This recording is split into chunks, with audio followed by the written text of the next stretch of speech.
Acredite, ninguém vai entrar no céu sem conhecer o Senhor.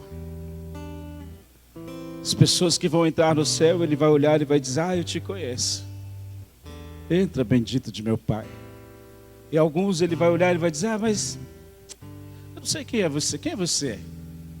E aí eles vão dizer assim: mas Senhor, em seu nome eu expulsei demônios, em seu nome eu fiz maravilhas. Você sabe o que é maravilha? Maravilha é fazer nascer um membro numa pessoa, uma perna onde não tinha perna. E mesmo assim o Senhor vai olhar para eles e vai dizer: eu não sei quem você é. São pessoas que queriam ter um grande ministério, pessoas que queriam ter o poder de Deus, e Deus deu, mas não queriam ter Deus. Pessoas que queriam falar dele, mas não queriam conhecer ele. Eu acredito que Deus vai mudar a sua cidade, a sua vida, a sua casa, a sua família, seu pai, sua mãe, seus irmãos, seus filhos. Você precisa encontrar esse lugar em Deus. Eu quero, essa noite, poder transmitir a você algumas personalidades, algumas pessoas em que Cristo se relaciona e que ele tem facilidade em se relacionar, e algumas pessoas que ele não consegue se relacionar. Vamos ler o livro de Mateus, no capítulo 23. Jesus, ele fala dos mestres da lei e os fariseus. Ele vai discorrendo sobre o farisaísmo. Ele vai falando sobre como eles amam os primeiros lugares, a ponto de ele começar a dizer ais a essas pessoas. No versículo 13 ele diz: ai de vocês, fariseus e demais mestres da lei, hipócritas, pois vocês não entram no reino dos céus e não deixam que os outros entrem.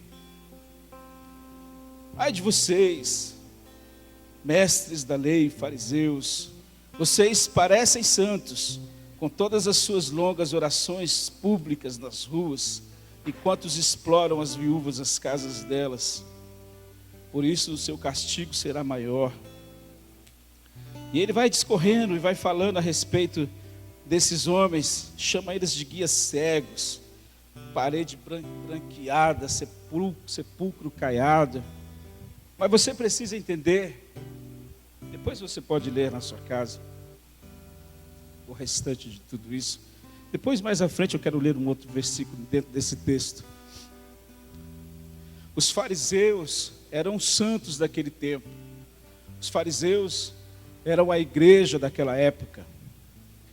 Eram os caras que os sumo sacerdote entrava dentro do santo lugar, do Santíssimo. Uma vez eles entravam lá dentro, recebiam uma mensagem de Deus e traziam para as pessoas. Eram considerados os santos daquele tempo, os diferentes, os homens que deveriam conhecer a Deus. Porém, esses homens foram os homens que crucificaram o seu próprio Deus, sem entenderem quem eles eram. Vestiam suas vestimentas bonitas, tinham uma aparência exterior perfeita. Todo mundo que olhava dizia: uau, esses são os mestres da lei. Os fariseus eram os caras que traziam a prostituta para Jesus e diziam: Jesus, essa mulher pecou e ela adulterou, e pela lei de Moisés nós devemos apedrejá-la. E você o que diz? Jesus está escrevendo no chão, olha para eles e diz: tudo bem, vocês querem tacar a pedra? Taque.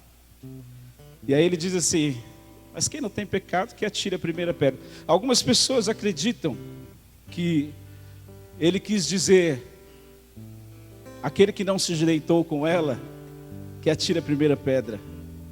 Aí diz que todos vão embora tristes, porque na verdade todos já haviam se deitado com ela. E aí ele olha e diz: mulher, ninguém te matou? Se ninguém te matou, eu também não. Mas eu te dou um conselho assim como dei para eles: vai e não peques mais.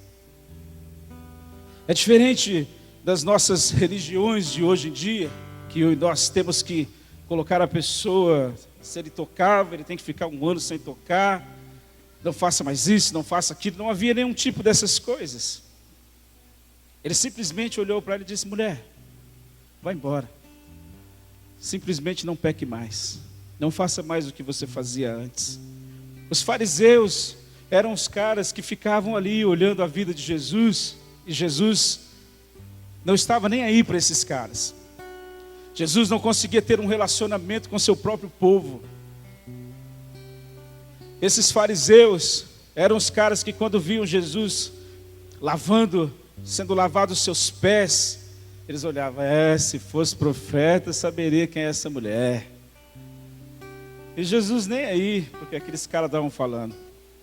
Os fariseus eram os santos daquele tempo, eram os crentes daquele tempo. Hoje, quem são os santos dos nossos dias? Nós dizemos que nós somos crentes. Quem são o povo de Deus hoje? Nós somos povo de Deus, não é assim? E nós dizemos que as pessoas do mundo é o quê? Os ímpios, os gentios, aqueles que não gostam de Deus. Mas nós somos os santos do Senhor. Nós somos o povo salvo. Se o cara diz a paz do Senhor para nós, então ele é cristão. Mas se ele só diz oi, aí você fica pensando: esse aí não é evangélico, não. Não é verdade? Eles eram os santos daquele tempo. Hoje nós somos aqueles que se dizem o povo de Deus. E eles naquele tempo eram o povo que se dizia povo de Deus. Porém, quando Jesus vem ao mundo, se você reparar na Bíblia, no Novo Testamento, você vai ver Jesus entrando no templo 2 ou 3 vezes somente, porque ele não suportava aquelas pessoas, ele não suportava aqueles homens. Jesus tinha uma dificuldade enorme de se relacionar com aquele povo que conhecia a Bíblia, que havia lido com 12 anos, eles recitam a Bíblia. Jesus tinha uma dificuldade enorme de se relacionar com aquelas pessoas dentro do templo. E quando ele ia no templo, era para escandalizar as pessoas, eles ficavam escandalizados e queriam matar Jesus de qualquer preço. No livro de Hebreus diz que todo o ministério de Cristo foi feito fora das portas de Jerusalém, que era um lugar santo. Até hoje as pessoas acreditam que ali é o lugar santo. Mas dentro desse próprio texto diz que o Senhor diz: ai, Jerusalém, quantas vezes quis eu juntar você como uma galinha junto aos seus pintinhos, mas agora você ficará desolada. Jerusalém era o centro do centro do centro da adoração, e até hoje é, não é verdade? As maiores religiões estão lá em Jerusalém. O islamismo, o catolicismo, o judaísmo, todos os ismos que você imaginar estão lá. Continua sendo o centro religioso do mundo. Porém o Senhor já não mais está lá. Até que eles digam: bendito é aquele que vem em nome do Senhor. Sabe, querido, Jesus tinha um problema, porque a aparência exterior dos fariseus não condizia com aquilo que eles eram dentro dos seus corações. Aquilo que eles mostravam no seu exterior não tinha nada a ver com aquilo que eles eram dentro de si. Não tinha nada a ver. Não batia, não colava. Aí o que Jesus fez? Jesus foi para o meio do meio dos mendigos, dos pobres, das viúvas, das prostitutas. E é incrível que, se você parar para pensar, pode ser louco, não se escandalize comigo, mas ali ele se sentiu bem, porque aqueles caras eram o que eram verdadeiros, não se vestiam de uma máscara religiosa, de uma roupagem religiosa. E quando chega dentro da igreja, e a gente tem o hábito de julgar as pessoas por sua aparência, e quando você vai num culto de domingo, a maioria de nós já vem tudo bonito, a gente não repete nem a roupa que vestiu de manhã. Eu falo isso porque eu faço isso. Minha esposa olhou para mim e disse: você não vai passar essa camisa? Disse: desculpa, amor, não tem ferro, graças a Deus. Porque ela fica cuidando de mim. Bom, né? Tem que ter alguém para cuidar da gente, né? E aí quando você olha aquela pessoa, você fala assim: uau, que vaso, que homem de Deus. Mas você só está vendo o externo, e você não conhece o interno. Mas Deus sabe o que está por dentro de nós. Quantas pessoas eu conheço dentro das igrejas, que o que eles vivem aqui é completamente diferente do que aquilo que eles vivem lá fora. O cristianismo deles no domingo é algo tão bonito. Paz, Senhor, aleluia, glória a Deus. Mas quando estão trancados entre quatro paredes com seus filhos, com sua esposa, são como que demônios.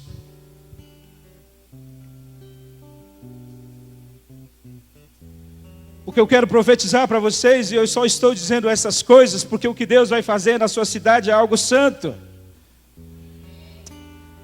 E Ele não vai fazer em um lugar onde as pessoas não estejam prontas para o que Ele quer fazer.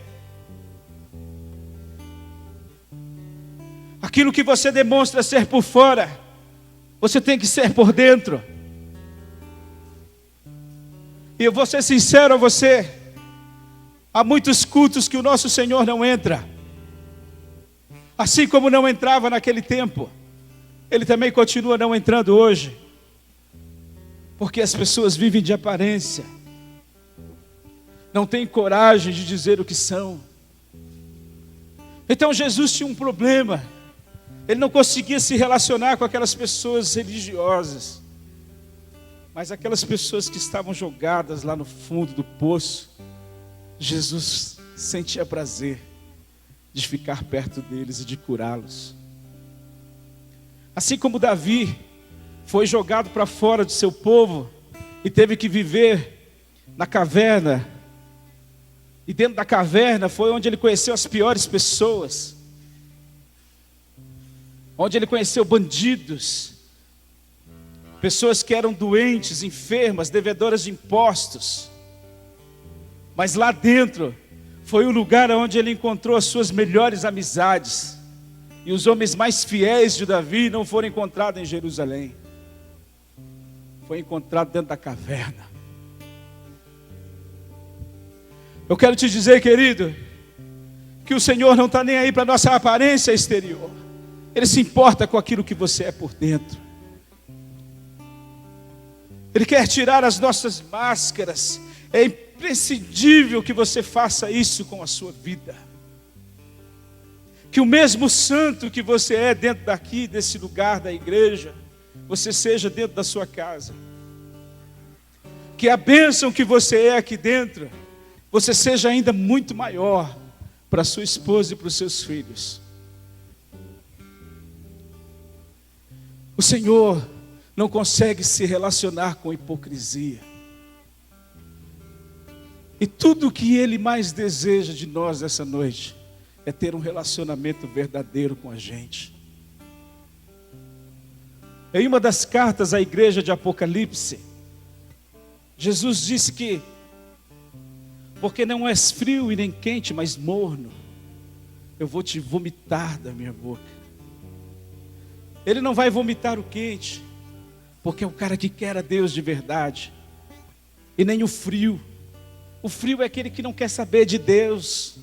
Ele não diz isso do cara frio, mas do morno, daquele que vive de aparência. Diz que o Senhor sente ânsia de vômito quando ele se depara com pessoas que não querem ser transformadas por ele. Nós vivemos dias em que as pessoas estão se convertendo aos milhares no nosso país, não porque o Senhor os salvou, mas porque Deus vai dar uma bênção, porque vai salvar seu casamento, porque vai abrir uma porta. Então eles são chamados para isso. E as igrejas são obrigadas a passar a sua vida dando isso a eles, porque se não der isso a eles, eles saem das igrejas.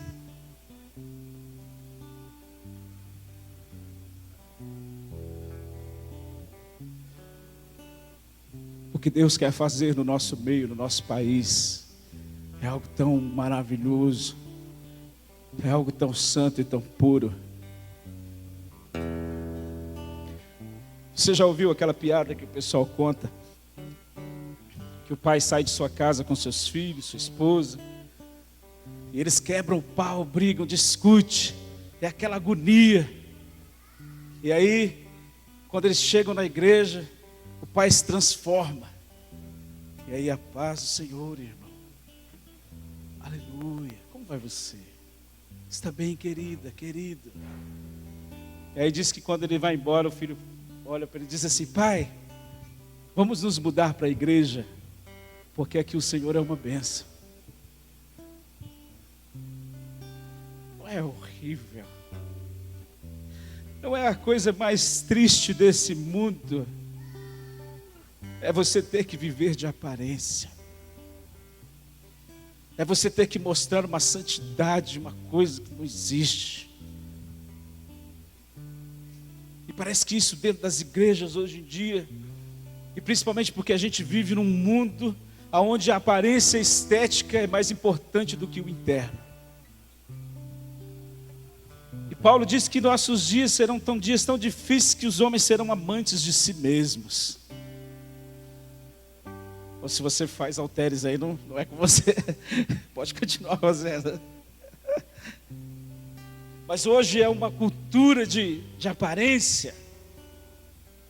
Hoje é um chamado exterior para você mostrar o seu externo. As pessoas estão mais preocupadas com o que as pessoas vão dizer de você quando olhar para você, do que aquilo que está dentro de você. Saiba que eu posso esconder da minha esposa, dos meus filhos, mas não posso esconder de meu Senhor. Você sabe que às vezes eu acredito que há maridos que não conhecem suas esposas, e há esposas que não conhecem seus maridos. Não é verdade? Sabe, gente?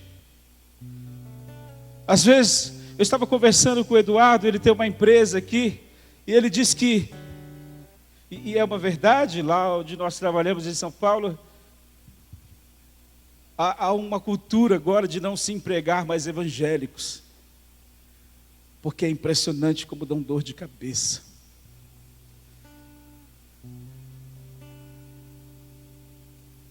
Se você manda embora, eles são os primeiros a te botar na justiça.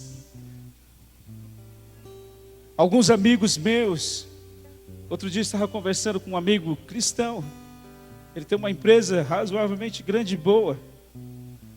Ele disse para mim: cara, com tristeza em minha alma, eu confesso a você, antes de contratar um funcionário, eu pergunto se ele é evangélico.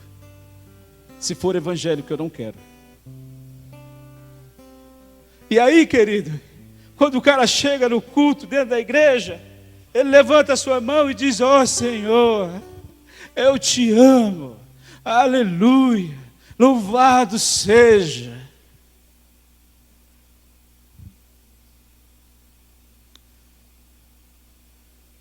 O seu interno não condiz com o seu externo.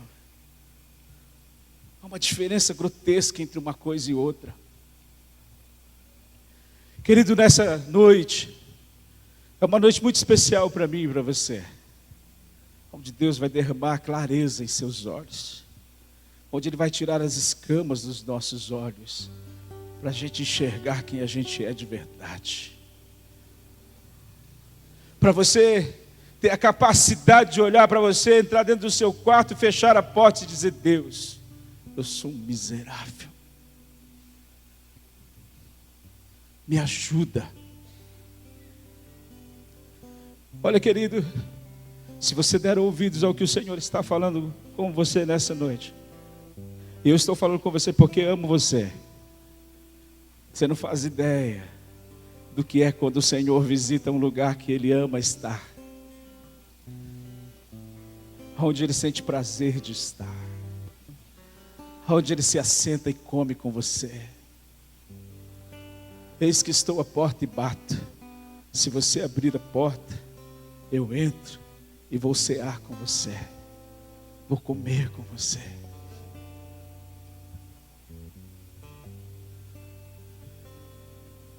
Essa noite eu gostaria que a gente pudesse tirar toda a nossa casca evangélica, cristã. Você já viu que algumas pessoas no mundo, talvez você tenha amigos assim, é muito comum a gente ouvir no meio evangélico, o cara olha e fala: eu conheço um cara, o cara é muito perfeito, ele só falta ser evangélico. Já viu isso? E o contrário também é verdadeiro. Quando você entra na igreja, você fica perguntando: será que esse cara é cristão de verdade? Ô irmão, é importantíssimo que nessa noite, aquilo que você vive aqui, você comece a viver na rua, na sua casa, no seu trabalho, na sua faculdade. As pessoas, você não vai precisar pregar para eles. Eles terão prazer em te perguntar: cara, de onde você veio? Você é tão diferente. Eu confesso a você, eu sempre falo para minha esposa que os lugares que eu mais amo profetizar é em lanchonete e restaurante. É muito legal ouvir a voz de Deus dentro de restaurante. Outro dia estava contando para minha esposa que nós estávamos num restaurante com uns amigos e uma moça veio nos servir e ela estava mal. E o Senhor disse para ela: filho, eu disse para ela que eu a amo. Eu disse: moça, o Senhor acabou de me dizer que te ama.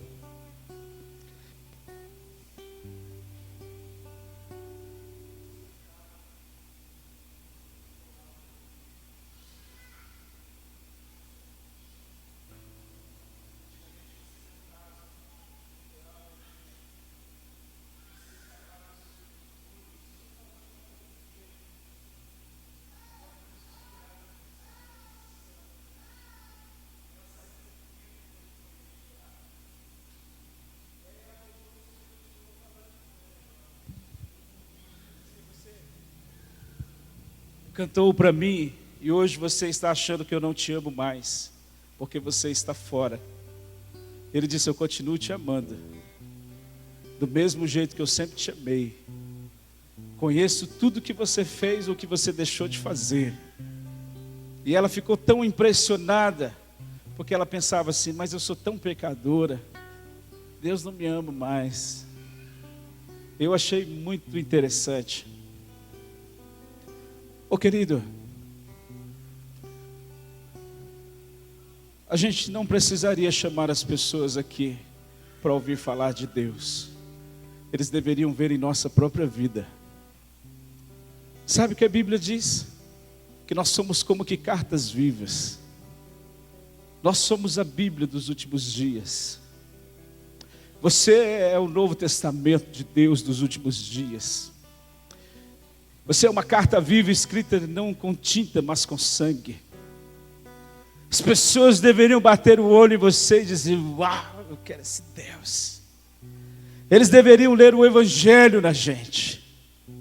Mas a gente vive tão pouco Deus que a gente vai e diz: vamos que eu vou te levar na igreja do pastor Edson. E lá ele vai te dizer como que é Deus, porque eu mesmo não sei. Quantas pessoas vivem um evangelho dominical de um dia da semana? Você sabia que Jesus não morreu pelo domingo? Ele morreu por todos os dias da nossa vida. Você sabia que Ele não habita aqui dentro? Ele habita dentro de você. Ele passa por aqui quando nós estamos juntos. Mas quando nós saímos daqui, Ele continua conosco. Você é o templo de Deus. O Senhor não habita em templos feitos por mãos humanas. Ele habita dentro de você. Nós somos a morada do Senhor.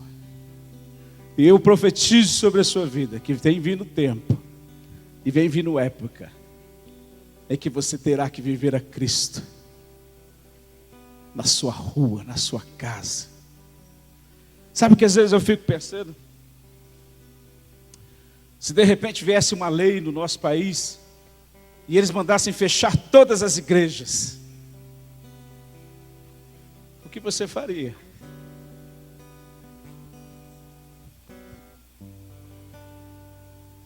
O que você faria? Eu continuaria sendo de Deus, em todo e qualquer lugar. Eu decidi já há algum tempo tirar as máscaras da minha vida. Eu passei por tanta luta, Deus me colocou em tanta aflição no meu espírito, que era para mim olhar para mim mesmo e reconhecer que eu era um miserável.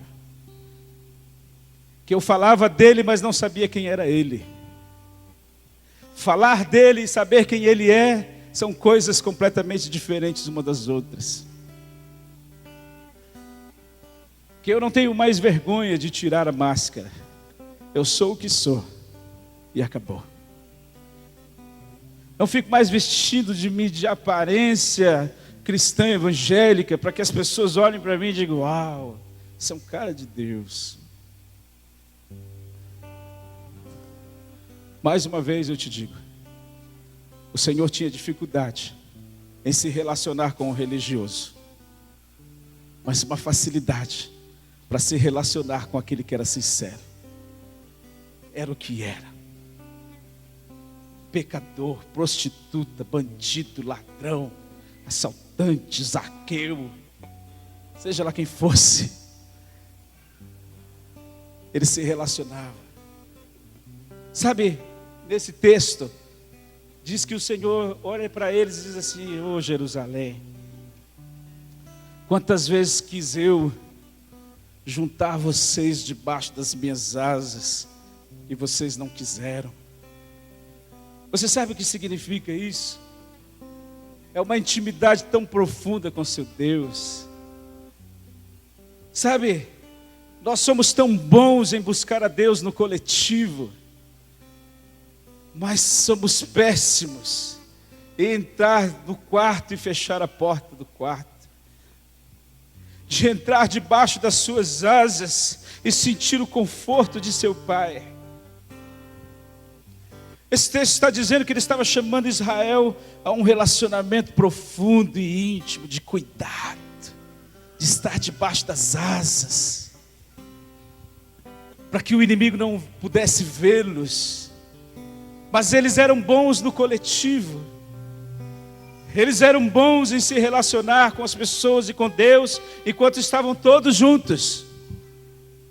Não estou dizendo que você não deva se reunir com seus irmãos, é bíblico, nunca deixe isso. Mas o seu momento íntimo com Deus, você precisa resgatar isso na sua vida. Nada, seja o que for que seja dito nesses dias aqui para você, pode acontecer na sua vida, se você não aprender a fechar a porta do seu quarto e ter um relacionamento íntimo entre você e Deus, profundo entre você e seu Pai. Vocês estão dispostos a isso de verdade? É o que vocês querem? Você está disposto? Entrar no quarto é você tirar a sua roupa, é você ficar nu, é você e Deus. Senhor, eu sou assim mesmo. me perdoa. E Ele vem e te perdoa.